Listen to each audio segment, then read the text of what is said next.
بدلون د لوی خالق په دغه لوی نظام کې د لوی خالق په دغه لوی نظام کې هر څه بدلیږي، هر څه رنگ اړوي.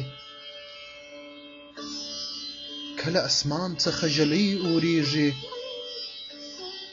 گای د پستو څاڅکو باران اوروي. کله د ژمي په لوټمارو لاسو زموږ له فضا څخه رنګونه واخلي. سیلۍ چلیږي، توپانونه راسي، زموږ له بیدیا څخه ګلونه واخلي. د مرغکیو ځالې ړنګې کړي ټول، توتکۍ وکوچیږي، هر څه خاموشه سي او هر څه ورک کړي. خو بیا هم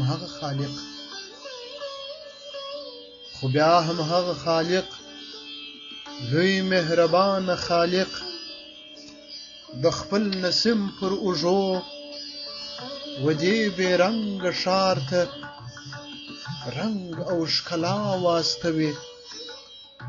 هر څه ژوندي سي بیرته، د غرو لمنو کې رودونه تیر سي، بیدیاوې شنې سي، مرغۍ بیرته راسي. د انار درختو کې ګلونه زانګي او ښکلا بیا سي د ژوندون ملګرې. خو د خالق په دغه لوی نظام کې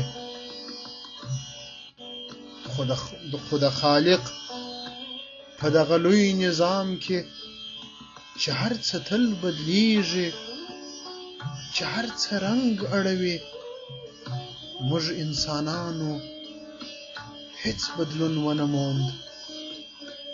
اوس هم په زړو کې نفرتونه ساتو، اوس هم منګولو کې اورونه ساتو، اوس هم د اوښکو څه ارزښت نه لرو. د مرګ په دید باندې خوځښت نه لرو. خدای د مینې د ښکلا خالقه، خدای د مینې د ښکلا خالقه، د تورو شپو او د رڼا خالقه، زموږ بدرنګیو ته رنګونه ورکه. د ژوند نغمو ته مو سرونه ورکه، چې بیرته ونڅیږو، چې بیرته ومستیږو او په دې لنډ ژوندون کې خپل د خوبونو دنیاګۍ جوړه کړو.